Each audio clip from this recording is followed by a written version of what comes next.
Hello everyone, good evening. You are very welcome to the third installment of our Discover Your Future in DCU series. This is in fact the maths episode, although I did notice when you click into Zoom it did have physics written on it. That was actually last week. You are in the right place if you're here to watch the maths episode. You're very welcome. My name is Sinead McCrohan. I'm delighted to be back again hosting this week. And in a couple of moments I will welcome our fantastic panelists onto the call who are going to be giving you fantastic insight into all things maths at DCU. Just before we get started, I will draw your attention to the Q&A function that is listed at the bottom of your Zoom tab. If you have any questions throughout this talk, whether you want to ask about particular modules, career paths, internships, job opportunities, anything like that, feel free to put the question in the Q&A and we can ask our panelists and let them know. These guys are absolutely fantastic, everyone from different backgrounds, but one thing in common is that they all love maths. So without further ado, I'm going to welcome them in one by one into the call, and panelists feel free then to unmute and turn on your camera and we can introduce you guys properly. So first up, I will welcome in Professor John Appleby, who is the chairperson of the Financial Maths course in DCU and also the Common Entry into Maths course. So John, we're going to promote you to a panelist. You are very welcome. Next up, we have another John who is going to be joining us, John Harney, who is a graduate and a former student ambassador at DCU, who is now working out in, he's working in Lane, Clark and Peacock, and he is going to be telling us all about life as a graduate and how he has gotten on since DCU. Hi, John. We're going to welcome other John now. Fantastic. Then, you have an excess of Johns this evening. Absolutely, we're in no shortage. Next up, I'll welcome Ciara Moorhead into the call. So Ciara is a recent graduate from actuarial maths in DCU, and she's now working in Liberty Insurance. She's going to tell us a little bit about how that journey was, transitioning from DCU into the workforce. So Ciara, you are very welcome. And last, but certainly not least, we are going to welcome Jack Manning into the call, who is our current student representative of a student who is studying financial maths in DCU. And Jack is going to tell us a little bit more about his journey. So let me just promote Jack and let me change my audio setting and make sure it's clearly. Hello, our lovely panel. How is everyone keeping? Hi, Sinead. Hi, Sinead. Hi, everyone. Hello, Sinead. How are you? Fantastic. We can see everyone. You ended up with two Johns and a Jack. I mean, the story is your name doesn't have to be John if you want to do that. I'll vouch for that. Even though 3 out of 4 people here are in that boat, so. I love, and lots of typical Irish names as well, with St. Patrick's Day and Shocked na Gaeilge in full swing. It's as if we planned it, but I promise that we didn't. Thank you so much for taking the time out of your busy schedules, I'm sure, to chat to us today. There's a lot of students on the call who I'm sure are interested in learning more about maths in DCU. They might be dead set on a course, they might just like maths in secondary school, and they might want to continue on from there. But hopefully today we can give them a little bit more insight into the various options for maths in DCU. So as I said, for any student who's listening, feel free to put your questions in the Q&A function and we'll make sure our panelists can cover them. So maybe to start off, John Appleby, we might come to you first, just in terms of courses that we have in DCU. So say we have maybe a TY 50 or 60 year student today who likes maths and they're not really sure what DCU has to offer in terms of maths. Would you be able to give us kind of an overview of what their options are? I'll do my best, but I think all of these people here have suffered with me as their lecturer, and they know I'm pretty incapable of being able to give an overview. So several hours later, the poor people out in the land of the internet might have the slightest idea what happens if you want to do maths in DCU, but I'll try to break the habit of a lifetime and try to be brief just for tonight. Us today. So let's see if I can do. By the way, I have a vested interest in this because my team, Arsenal, are in the not the Champions League, not anymore, not Arsenal, the Europa League at 6 o'clock. So I have to get finished here by 6 o'clock to watch Arsenal. You want to put yourself through that suffering? Yeah, I was going to say, yes. not doing this. Yes, for 40 years now. Yes, we'll know really. So anyway, I guess most of the people who are, doing maths at DCU are either doing like Kira or Jack below me, I kind of want to do something like this. They are doing either actuarial maths or financial maths. And in the days gone by, when John was a student, John Harney over here, we really just had one program where there wasn't the degree of specialization. So I guess what's happened since the time when John over here was a young fella, and he's still a young fella by the looks of it, we've got to the stage where we thought we would specialize a little bit more, because there is a little distinction between what people would do as an actuary from a mathematical perspective and what people would do in finance. So as things have got more specialized, this kind of has given rise to a little bit more specialization in the degrees. So the first thing I would say is, if you're interested in maths, and now Sinead is going to kill me, you know, it's a good idea to do a degree which contains a lot of maths in it. That, you know, can be at DCU, but it might be somewhere else. So there we go. My severance of employment form is now in the post, but not before the end of the week, I hope. The situation is that really, if you want to do maths and you're really keen at maths at school, it's probably a good idea to do a maths degree, because you'll find there's lots of interesting things to do at the end of it.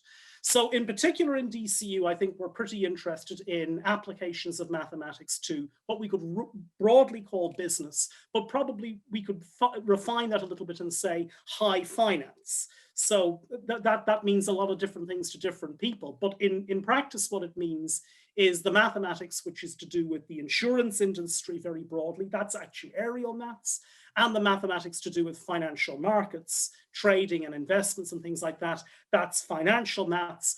But even when I say that, there's a little bit of an artificiality in that distinction, and everybody else is going to say something in that direction, especially John and Kira to a degree, who are out in the workforce. Maybe even Jack will say something in that direction as well. So the first thing is, if you're keen on maths, definitely think about doing a maths degree. Second thing is, it's rather useful to think about doing something where, you know, you're going to be interested in doing that work for a long period of time. I would say people who do mathematics in the finance industry broadly defined tend to stay in the finance industry broadly defined and doing roles which relate very strongly to their technical and mathematical skills over a long period of time. John, I hope, is going to be a good example of that, and Kira, I'm kind of setting her up for retirement as a senior actuary or something.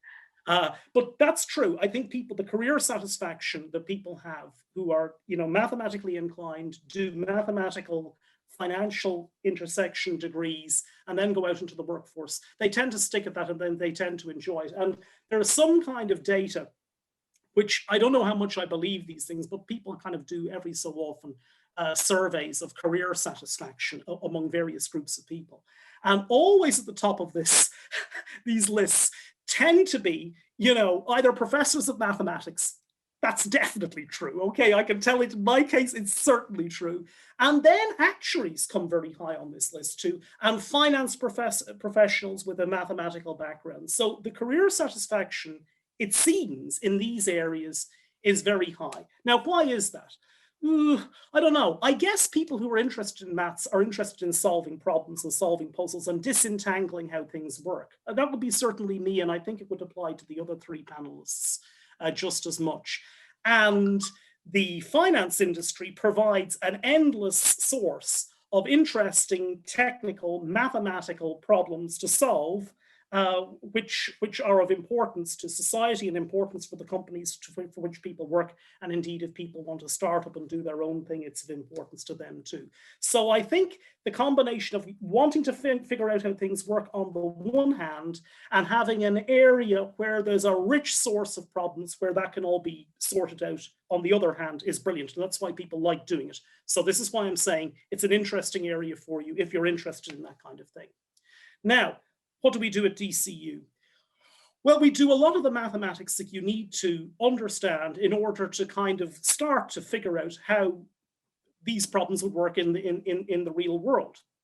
So, you know, I'm a theoretical kind of guy. I'm a theoretical mathematician. I like probability and differential equations and all that kind of muck. What do I like doing? I like sitting in my office and kind of, well, okay, here's something pretty scary. So there's the contents of my whiteboard, because everybody's doing things at home. That's what I was inflicting pain on people a short while ago. So Wow, I'm wow. interested in all this kind of, you know, all this symbology and stuff like that. So that's what I'm doing. Hira was very good at all this stuff last year, still very good, I'm sure. Jack has to be good at it this year.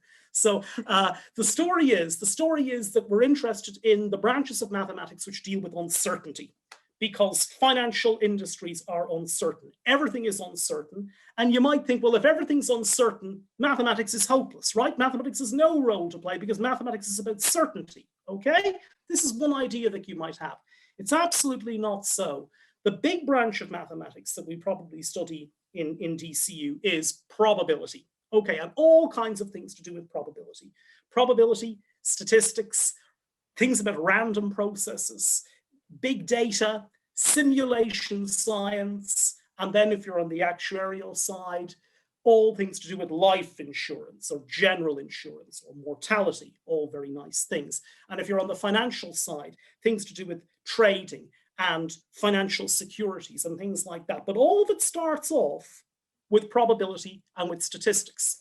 So that's the thing that we really specialize in DCU, and we do a lot of probability and statistics in our degrees, probably much more so than they would do in other comparable undergraduate programs.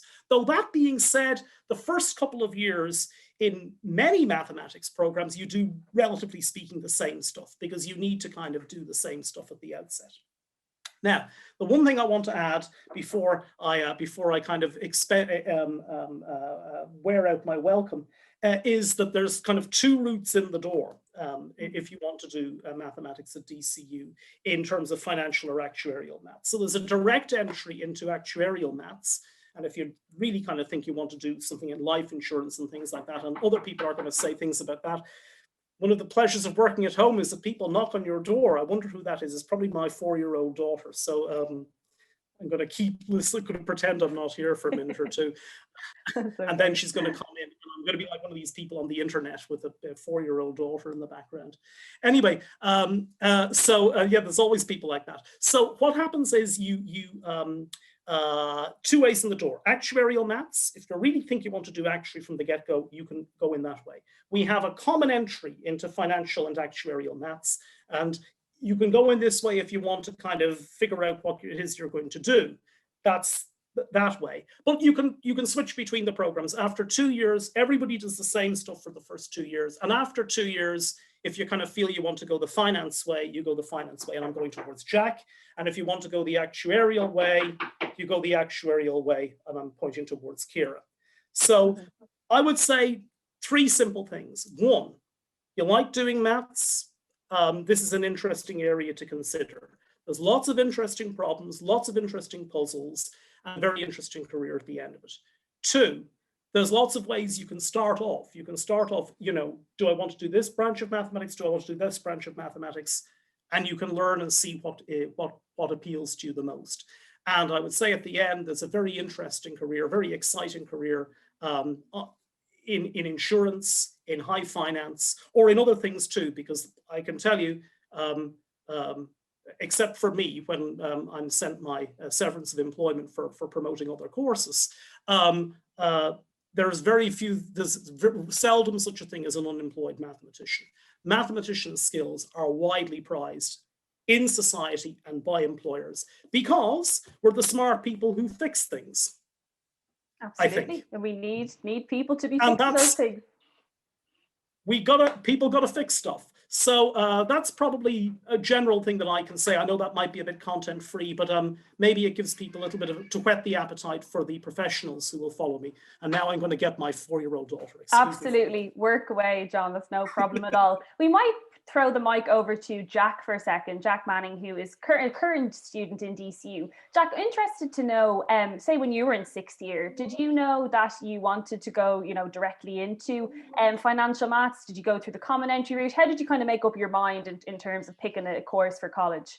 Yeah, so thanks Sinead for having me on. But so when I was in 6th year, pretty much since I started secondary school, I think maths was always my strong suit compared to language or likes of history or biology. These types of subjects, maths and numbers, just made a lot more sense than letters for some reason, whatever way my brain works. But I think what my thinking behind once I went into sixth year was I kind of was either thinking I would go into accounting and finance or and follow that route of numbers and using my skills with numeracy in that area, or I would go into finance. And at the time, I think finance kind of just, when I reading through the modules and stuff, that kind of did it for me. So I would have never have thought about actuary, and I always would have just stuck with finance. I can't particularly pinpoint why I didn't think of actuary. I think the exams afterwards probably would have turned me off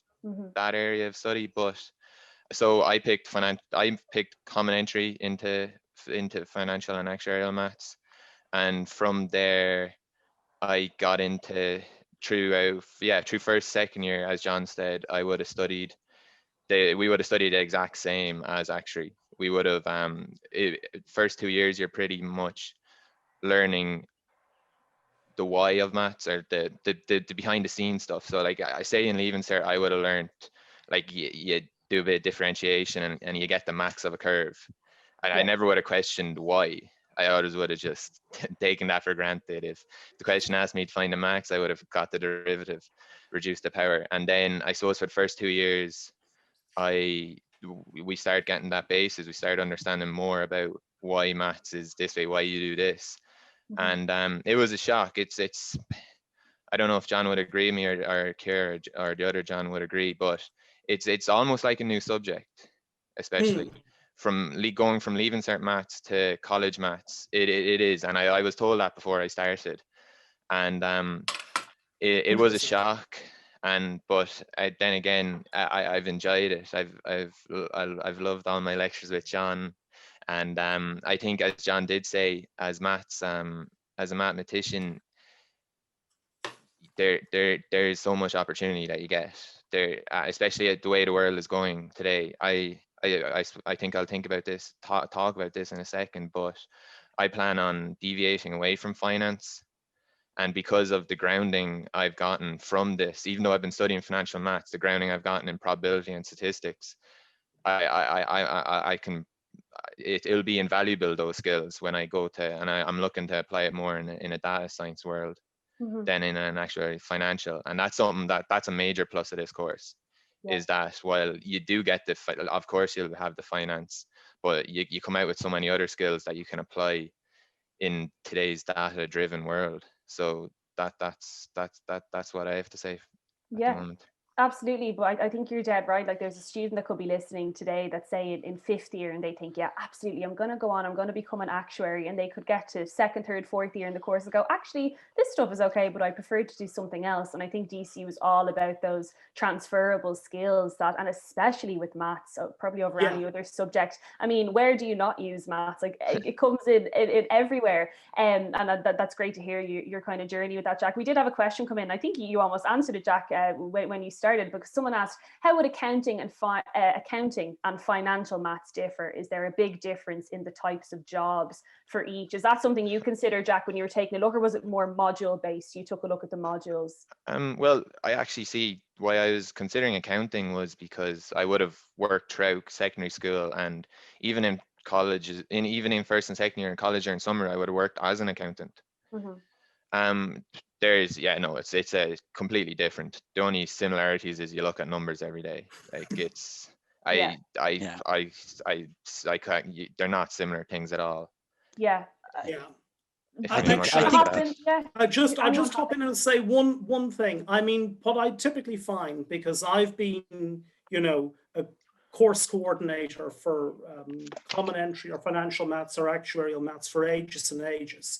So, when students decide they want to move between programs, I'll come into the conversation at some stage. And I would say every year we have, let's say 1 or 2 people in total who either started off doing accounting and realized there's not as much mathematics in this as I kind of thought, and I would rather do more mathematics. And they want to do mathematics, they want to do financial or actuarial or something.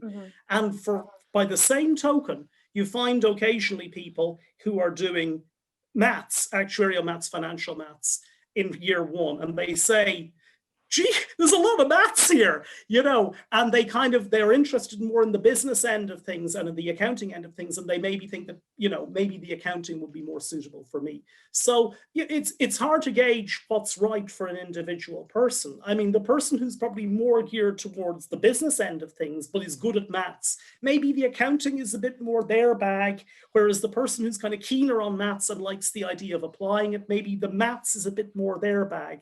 I mean, there's no right or wrong answer to this, but I'm just saying that you know, if you found yourself in that position of being a maths person who liked a little bit of the other stuff, maybe maths is better. If you're a business person who likes a bit of maths, maybe the accounting or that neck of the woods is better for you. But exactly, and as John mentioned, you know, there are opportunities to transfer within DCU if maybe the course isn't exactly right. But I think you summed it up quite well, John, there. Like the accounting and finance course is in this business school, so it is more business oriented. Now, granted, there's obviously lots of maths involved, but these maths courses that we're talking about today are in, you know, the school of, like, they're the Faculty of Science and Health, so it's science and it's maths. So, but I would say definitely take a look at the modules in particular. All of our module details are available online, and take a read through and say, yeah, I fancy that. Maybe I would like to do a bit of like marketing or product stuff. If you don't want anything to do with that, then maybe a straight up maths degree would be better for you. We might ask Ciara now to maybe step in, because you're someone who went all the way through the actuarial maths degree and you've continued on kind of in that area. So how are you getting on? Where are you working today, and what do you get up to on a day-to-day basis?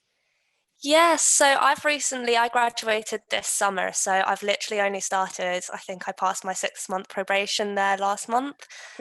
So yeah, and I'm super happy. So I'm with Liberty, which is a general insurance company, and like it's a multinational company. So our headquarters are in Boston. There's something like 445,000 employees across the world. So the area I'm working in is the Western European market. So I get to work day to day with people from Spain and Portugal, and like people from all over the world, like people from India, people from Latin America, everything. So for me, like that side of diversity was really important, and to get a big breadth, because I was kind of like in a position where I wanted to see as much as possible. I also decided to go down the general insurance route afterwards, because I found it just a little bit more movement, a bit more change. General insurance traditionally has been quite a small aspect of Actuary, and it's starting to really grow, especially now they're starting to see the value of actuaries. And yeah, we're constantly looking for people. We've expanded so much even since I've joined. There's been about 4 new people, all actuaries, all joining. So that's kind of like where I wanted to go and my reasons behind that. For kind of like the modules that I did in DCU, I found they were really, really beneficial in coming into, you can't, well, you can obviously, but it's a lot more difficult to come from a non-actuarial degree to try and get an actuarial role. And I think DCU actuarial course really set me up well. I was able to come in, like you get exemptions during your time in DCU, and that contributes to then you're starting off on a better footing right from the beginning. So that was really beneficial. And as well, I think kind of, I'd be, from when I was sitting, had never touched a computer when I started in DCU. And every single year you have a coding module, and I was petrified. It nearly turned me off it, because I was like, I can't do computers. And now I learned so much in that time, and the majority of my job is coding. So I'll be writing my own codes and kind of doing the analysis behind, kind of like bringing in the probability, bringing in the statistics, bringing in the big data John was talking about. So I'll like general insurance, car and motor, that is what I'm working on. And so I'll be trying to predict the probability of, with our premiums, how many people will convert to become a customer with us. So stuff like that's really applicable, really interesting. And you wouldn't have got that kind of like knowledge behind you, and that kind of like, you're trained to think like that, and it's just such a rewarding kind of concept. Like you kind of get wrapped up in it. You're like, oh, I just really want to figure it out. And it's like that kind of like idea is what's really kind of wanted to go down that mathsy problem solving side. And I was really happy I found a job that continued on from that. So yeah. Absolutely. Ciara, when you were in DCU then, did you have an opportunity to do any internships, say, that could give you a little bit of guidance as to what you'd like to do? Because I think that's probably the biggest selling point, the most unique thing about DCU is internships, and fantastic way to learn not only what you might like to do in future, but also what you might not like to do in future. And it's a great way. I mean, wouldn't you rather figure that out on a 6-month work internship than signing the 2-year contract somewhere and going, actually, I don't really like this? So Ciara, did you have any experience like that in DCU? Yeah, like Sinead, you're dead right. I was in Aviva in the life insurance part, but the actual role I was contributing wasn't actuarial at all. And I was a bit like, I've got to make 8 months here. Like, I've got to figure out everything. I need to figure out what I'm doing with the rest of my life. And so ended up having a couple of spare hours nearly every evening, and I just went and I was like to my manager, can I just shadow every grad that's in the office? So you do have to put yourself out there. I realized I wasn't going to learn too much about what actuarials do doing an accounting role. So yeah, I put myself out there. I asked for that and kind of shadowed the grads around the office, and I found like the life insurance just was kind of a lot more kind of like doing quotes and spreadsheets and stuff like this, and kind of like a lot of answering emails, and it just didn't seem as fast paced as when I shadowed the general insurance. He was able to bring me through different modeling kind of platforms and everything, like a couple of codes that he was writing, and I was just like, that looks cool. That's kind of where I want to go. So that kind of both nearly in answering your question, it kind of showed me what I didn't want to do, but also showed me a wee glimpse at what maybe this might be something I'd be interested in. So yeah. Absolutely. I think that's really important in university to gain that experience, because as I said, it's too easy to just go to university and spend 3 or 4 years in a lecture hall. I mean, that doesn't give you a taste of the real world or the different sort of jobs you have. So certainly a huge part of DCU is trying to get students that real life experience before they leave the university and set up those industry connections. You know, I think it's 60% of our students actually go on an internship, or like 60% get a job offer from their internships, I should say. So it means you can go back to final year and have that, you know, comfort that you might have a job lined up afterwards, which is fantastic. John Harney, we've kept you very quiet for a couple of minutes now, so you could unmute yourself there, and we would love to hear more about your DCU journey and beyond. Yeah. Hello, everyone. I think I'll start with where Ciara left off, actually, because it was my internship where I kind of figured out where I wanted to go within actuarial. So I actually was in Aviva as well, Ciara. And I was in a department called the Marketing Actuarial Department, which I know a lot of you are probably thinking, what has marketing to do with actuarial? But it was actually pricing up the various products to make it, you know, profitable, yet, you know, marketable. And that was where I kind of learned to mix the actuarial skill set, and a similar skill set to Jack as well, that kind of data science numeracy side, but also with that business side. So I kind of veered a little bit more businessy. And at the end of that internship, I kind of decided that, well, I can articulate my ideas fairly well and I can solve problems fairly well. So actually maybe a career in consultancy is where I should go. So I have gone down the pensions consultancy route. So I work for a company called Link, Clark and Peacock. And what we do is we advise a lot of the large pension schemes, both the schemes themselves and also the employers that fund them, that pump the money in. And I'm based in the UK now as well, just outside London.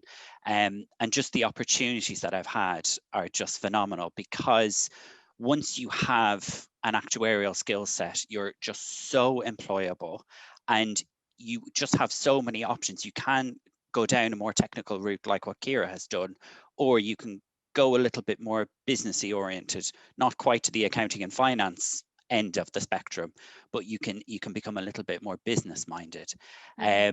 So I initially started out working for quite a big player in the market, and then I took actually a break completely from actuarial science for a while and went back to Maynooth University. Sorry, I shouldn't be name dropping other universities. It's okay. I'm doing a This is Professor real John life. on it. There are other universities, so don't there worry. are, but I prefer DCU, just saying. But you know, I went there and I studied kind of other things, and then I decided, no, actually, Actuary is the thing for me. And even just the fact that I was able to, there was no stress about will I be able to find another job when I go back to the actuarial world. I was straight into a job. So it is one of these qualifications that is both engaging, and it's just so much fun to do all that problem solving, all that coding, but also to kind of know that you're highly employable and you've got a really great transferable skill set that can take you kind of anywhere you want to go. Absolutely. Thank you so much for that, John. So when you graduated, John, I'm just trying to think. So again, a lot of students nowadays are thinking, okay, what job can I get? It's like, what careers? And it's very much, okay, what job is this degree going to get me? So you kind of continued with actuarial, maybe with the business spin. Did most people in your year do that? Or like, what sort of jobs did other people get? I'm just trying to, like, you know, throw the net out a bit wider and see what else people got up to. Well, we've had a really interesting mix of people from our degree now, obviously, because it's almost 10 years, Professor John, since I was in a cap and gown beside you posing for pictures. And it's, you know, so you've got people like me who've gone kind of a pensions consulting route. But apart from that, we've had one person who works in what's called catastrophe modeling, which is modeling all these kind of low probability but high impact events like hurricanes and things like that, and they work in the City of London doing that. It's very highly specialized but really interesting work.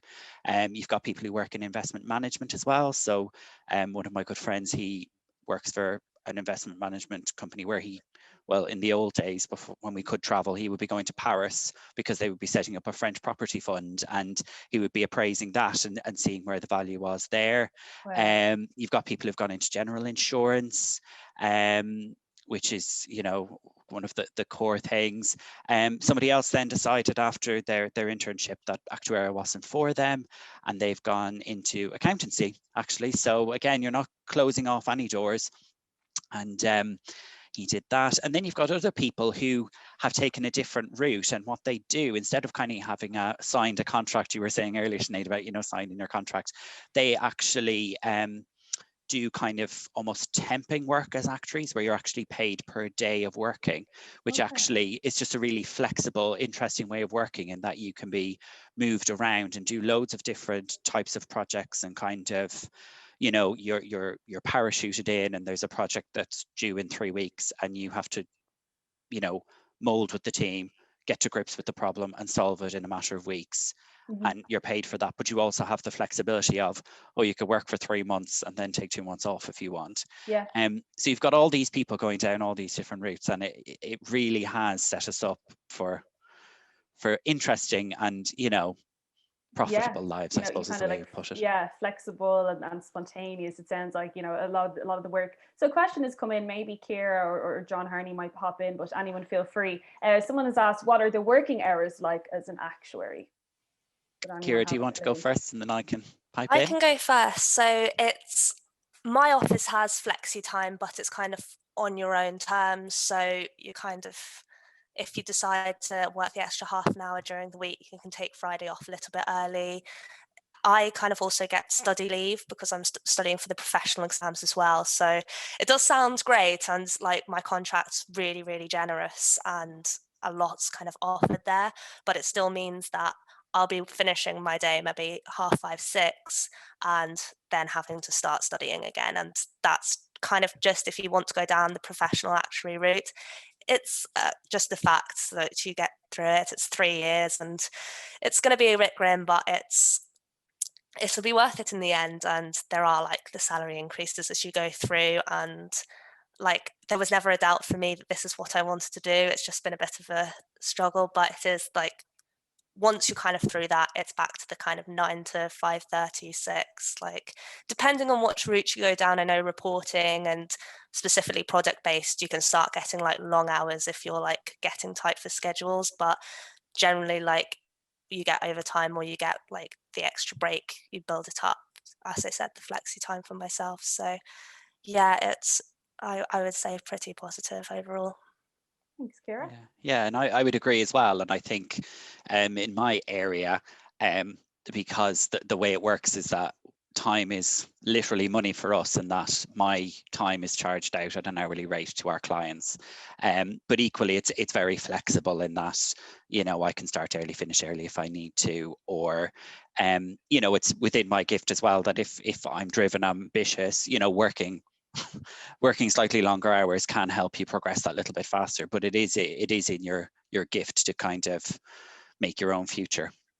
That's great. Thanks, John. A question that's come in, it was something I was actually about to touch on as well. So, you know, we're thinking along the same lines here. Kira, again, you might be able to answer just because it sounds like you're going down that route, but someone asked, how long does it take to become a professional actuary after you complete your course? So you mentioned kind of exams and maybe even the exemptions in DCU. Would you mind covering that for a minute? Yes, no problem. So during the 4 years, you can get a maximum of 6 now. It was 8 when I did it. 6 now, 6 exemptions you can get. And for me, I was able to get all of them, which was really quite lucky. And then after that, you have another 7 to go. So some of them are a bit bigger. You can only do 1 per sitting. So there's 2 sittings each year. Other ones are a bit smaller, so people generally do 2.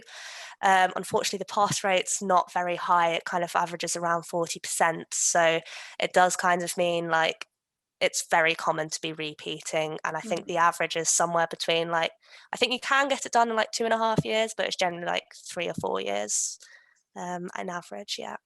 Yeah, so is that basically like set exams, I suppose, that you have to do to reach kind of the professional level, and you cover some of them in your DCU course? Is that right in saying? Exactly. Okay, cool. So for someone who is thinking, you know, that far ahead, okay, I'm going to become a professional actuary, you know, DCU provides some of those exemptions so that, again, you've just less exams to do once you finish, or else you'd be there forever, it sounds. That's the idea. I just say that there's a kind of the exams, Kira's right, there's this kind of job lot of about 13, but they're divided into different tiers or levels, I would say. And what Kira would have done at DCU is what are now called, the names change every so often when the syllabus gets revised, but these are now called core principle subjects. And these are kind of technical subjects which can probably be studied best, well, maybe not best, but at least can be studied rather well, we think, in a university setting with a bit of a framework of other courses around it. And the other tiers, which Kira now is moving on to, some of them are quite technical, and others really do require, I would say, professional experience and experience of the workplace to do them in a meaningful and good way. So in a certain sense, that's why Kira's done a certain bunch of these things, and now as she gets more experience working in the workplace, and John has done all this stuff, you know, a million years ago or something. You know, as you do those things, when you kind of you learn on the job, and you learn what it is to be an actuary in the setting of an actuarial business, be it pensions or consultancy or life or general or whatever, health. Yeah. I would say that's a point as well that kind of like makes DCU stand out, in the sense there's only, I think, 6 full actuarial in all of the UK, including Northern Ireland, and then there's 2 down in Dublin. So I was originally, when I was looking, I'm from Northern Ireland, so I was looking to kind of go to England. But DCU, like, you get the full, it was 8 at the time, as I said, is now 6, but a lot of like pure maths, you'll only be getting 1 or 2. So I would say if you are kind of considering actuary, it definitely does give you that extra like foot in the door. You do get like, your salary will reflect if you have exemptions as well, if you're going for a graduate role. And as John said, it does help you kind of like expose you to that, but it doesn't cut you out of any other doors. Like, it does keep things very, very open. So there's one more question that's come in, and someone says, are there sufficient job opportunities in Dublin to work in this sector? How would you guys reply to that? Yeah. Yes. I mean, yes. I think the historical picture, I mean, everybody would wonder at the moment because of all the uncertainty, you know, what are employment prospects like? And we can maybe even ask Kira, because last year, the uncertainty, if anything, might even have been greater. But my experience from sitting on the inside looking out at how hiring has gone for students in actuarial and financial maths over a long period of time, including various economic crises and various problems, is that hiring has always been very steady and very good. We've seldom had people unemployed for any appreciable period of time. People tend to find jobs that they're interested in pretty quickly after they graduate, and very often they've lined up something before they leave college. So the answer is there hasn't been any problem up until now. It's been very healthy. And yeah, and just because I am involved in this at the moment, like as for Actuary, I'm not entirely sure about the job opportunities, but with financial maths, and to build on both what Kieran and John said, it doesn't close doors. So there is so many, like there isn't a financial maths job, and especially like even now that I'm veering away from financial maths, finance. I mean, sorry, like there's so many jobs that you can get from from a financial maths degree, especially because of the solid foundation of maths we have behind us. That you're saying, Jack, that I'm burying you, really, isn't that? That's basically. But I hear the word solid foundation. I got a concreting over people's hopes here. I know, John. I wouldn't describe it like that. You're very. A lecture with Professor John Appleby never feels like you're being buried in concrete, I can tell you. But let's not say what it does make it feel. Anyway, let's leave that. Let's draw a veil over that. We'll leave something to the imagination for these for anyone putting it on their CAO.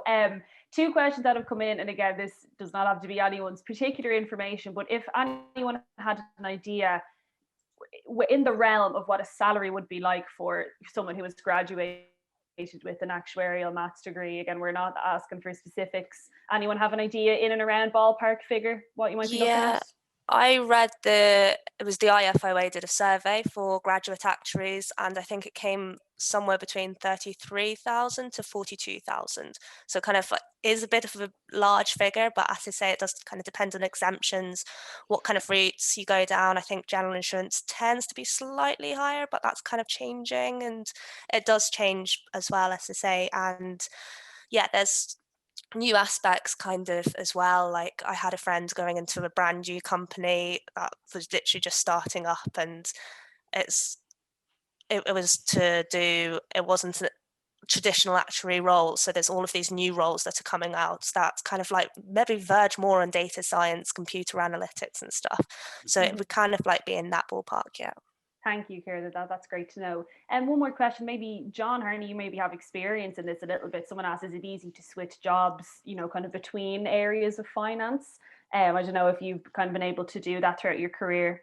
Yeah, definitely. And I suppose I've stayed kind of within the pension space, but kind of moved from a very large player to a much smaller player in the market. And that served me extremely well. So there's, I think it's the world is kind of at your feet without kind of overselling it, but you do have your choice really when you do have an actuarial degree or a financial maths degree. You really are held in high esteem for what you've achieved. But also from what I've seen from my friends and former classmates, they have moved really seamlessly between kind of different areas of finance and kind of forecasting and projections and financial reporting. And I know some of the life companies as well, as part of their grad programs, I know in the past anyway, they would rotate people around these various departments as well, which then of course sets you up that, oh, that thing I did 3 years ago, I was really interested in that.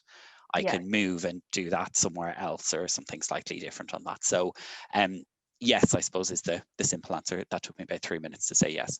No, it's great to hear. And all of this, it is so valuable for students. Like normally we would be out at career events, we'd be at higher options, grad fairs, chatting to people and giving them this information. So, as much as you have that you can give these students, the better. And I think all roads seem to lead back to these transferable skills that every single person has mentioned here. I wouldn't, for a student who's concerned about, a career or a job, don't be too worried. I mean, the statistics show you're going to move between probably more than 10 different jobs in your lifetime. It's not really just a job for life anymore in terms of settling down and doing one thing. There's so much out there in the world. And once you have a degree that gives you the skills that these sort of maths degrees do, then it's up to you. How do you want to carve your path? And there's little to no kind of blockages there. Exactly. Maybe, I don't know, if John or Keir might want to hop, or anyone really. Sorry, there's just a question. Yeah, go on. I just say one thing. I mean, we try to give the degrees a kind of a big flavor, if I can put it like that. So the actuarial degree should have an actuarial flavor, and financial degree should have a financial flavor. But we've always been of the view that we call these things actuarial mathematics and financial mathematics, not something else. We really think it's important that people get mathematical training, and that really gives you the flexibility to go in all these directions, because in a certain sense, when you've been down that route, and especially in an area which is what one might roughly call applied mathematics, in the sense that the mathematics is applied to solve a problem in the real world, that foundational skill set's really useful. The number of people who are former graduates who've gone on to do other things or veered in an entirely different direction, aviation finance, environmental science, data science, whatever, they've all found having that mathematical background at the beginning just a firm stepping stone to anything else they want to do. It's a bit harder to do things sometimes the other way around, that you kind of do something out here and then you try to fill in the mathematics later. Mathematics is a bit of a culture as much as a subject, and to you marinate and culture yourself in that environment and in that setting, which is what you can do in an undergraduate degree. You can boil your brain in this stuff for a period of time. That's really useful, because that training, it comes back and it's useful in all kinds of things. I have to say, when I'm not kind of worrying about Arsenal and worrying about mathematics, I'm really interested in all this kind of true crime stuff.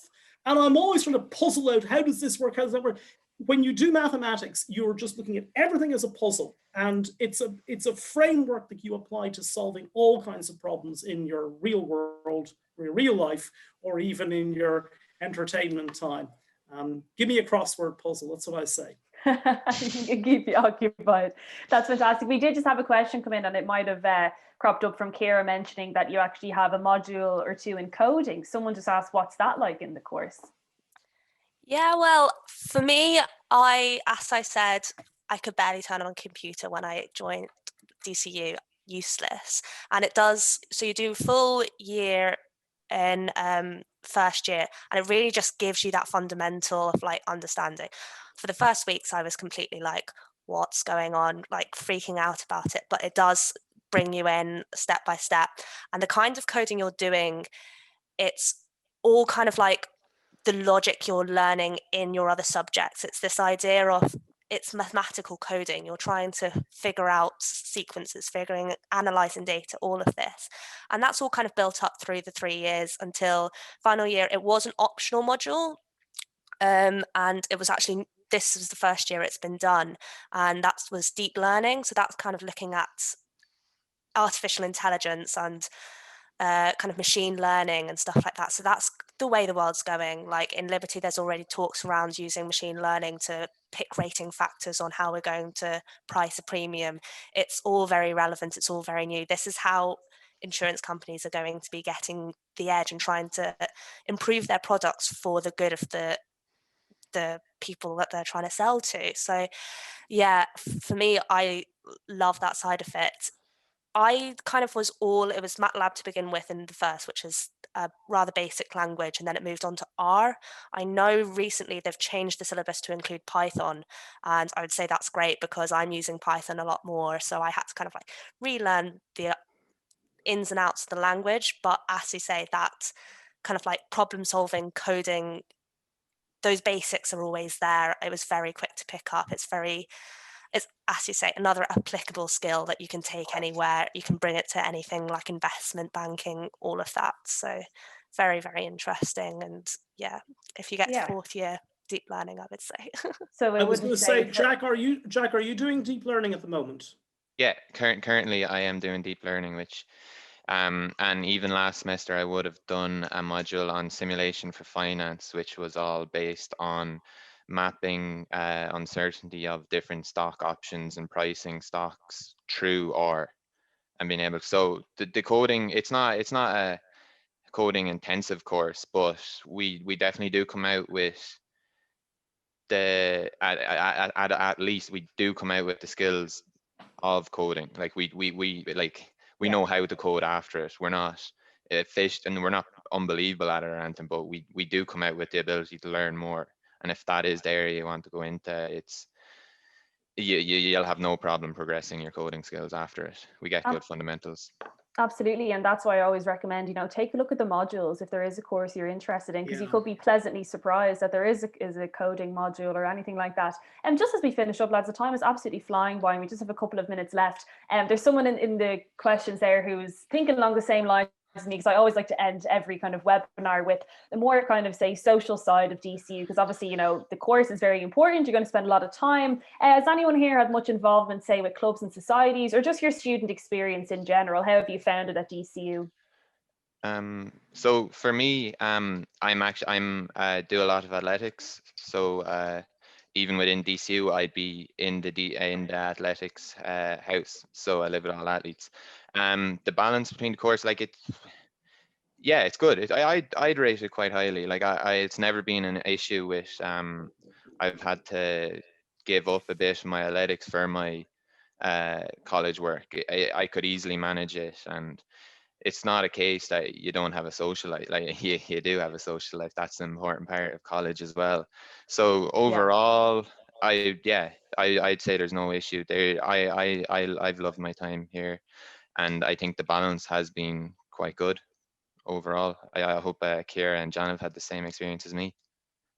Yeah, definitely. I wasn't quite so good at athletics, maybe. I kind of just tried everything. So I literally was in snow sports, drama. I can't do drama, but I decided to join.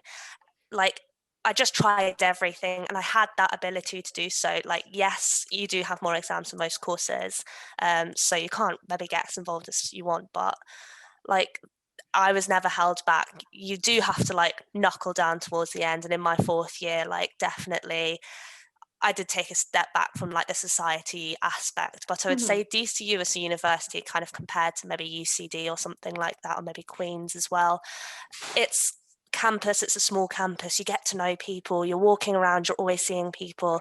It's a very strong society atmosphere as well, so it's very easy to kind of if you're in one society, you're meeting people from other societies as well. There's in-society kind of things going on.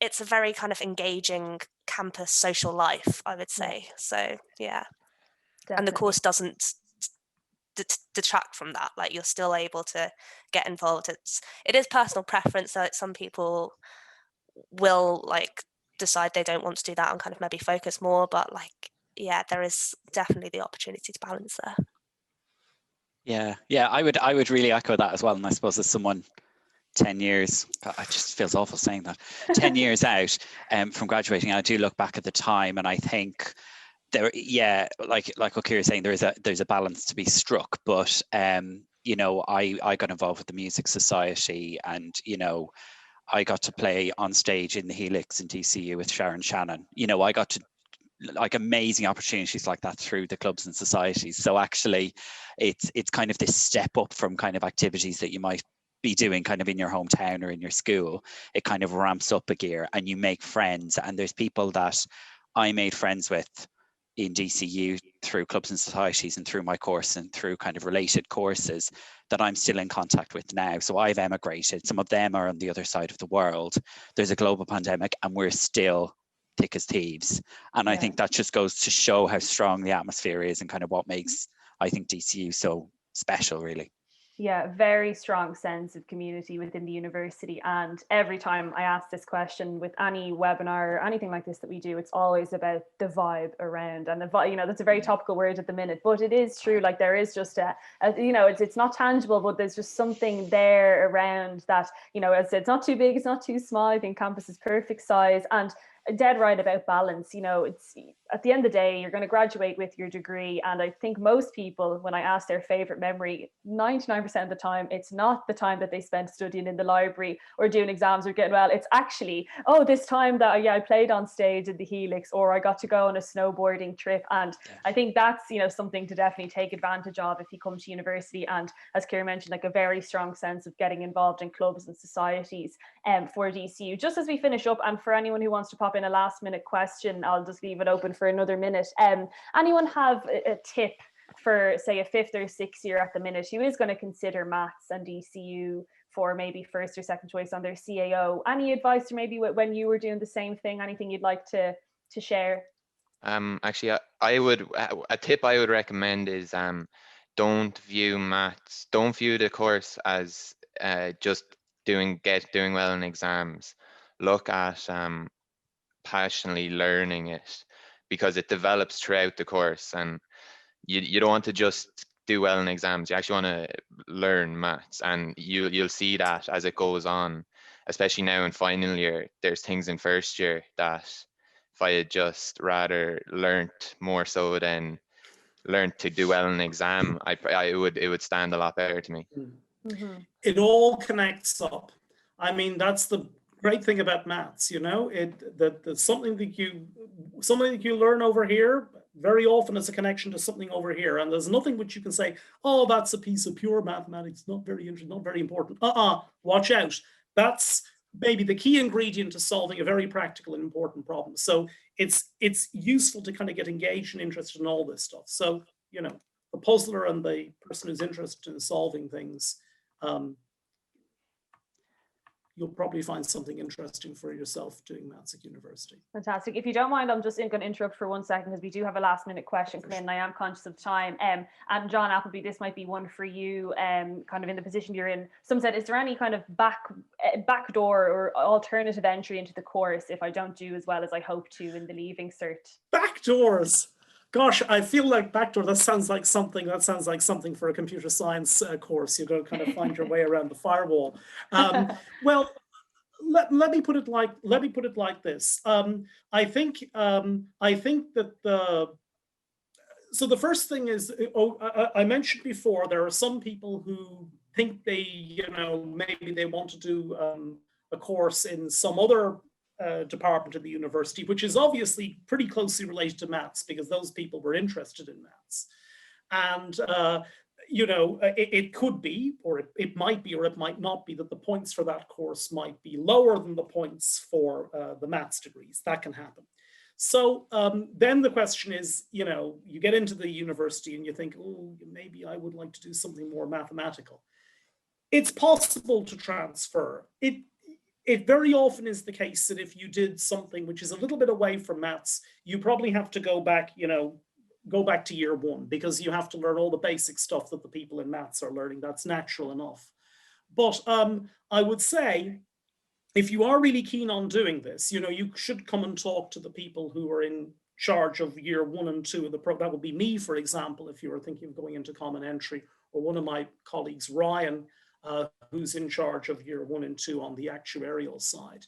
Come and talk to us and see what the story is. I would say, if you're looking to do that, make a very good fist of your first year and show us that you really can make it happen. And it happens that maybe not every year, but every other year, somebody transfers indirectly from somewhere else, usually from a kind of a business school course, or maybe occasionally from physics. Mm-hmm. Once a number of years ago, we had somebody transferring from journalism, which was a bit of a stretch, but that person was very interested in figuring stuff out and finding stuff out, and she turned out to be a first-rate student in the end. So there are other ways there, but you might have to return to stage 1 to do what you need to do. Absolutely, that's great advice. I'm conscious now that we are just at the 1 hour mark, so I don't want to keep anyone too much longer. And I know Arsenal are about to kick off in a minute, so John will be legging it out the door. They're losing. I can feel they're losing. Losing already. What's the probability of losing? But the probability of listen, Arsenal upsetting me is large. Thank you so much to our panelists for taking the time out of their evening to speak with us today. A fantastic session. And I say this after every webinar, you'd make me want to go back and change course completely, because you Well, sound they can actually out here, yes. Consider Sinead, consider it seriously, keep it maths. Yeah. Keep it maths. For anyone who has questions, maybe in an hour's time or in a couple of days, studenthelp@dcu.ie is our email address, or the link that you got, or the email that you got this link from today. So if you have a question for any of our speakers in particular, just get in touch with us and we can revert back, and I'm sure they'd be more than happy to answer a question or two. Again, if you're watching back live, email us on studenthelp@dcu.ie and we'll be more than happy to send over. But hopefully this has been insightful. I think it certainly has for myself anyway, and for any student interested in maths. Thank you again to our panelists, and we'll be back again next week focusing on a different subject. So thanks very much, everyone. See you Cheerio. soon. Thank you, everyone. Bye-bye. Stay safe. Bye. Bye.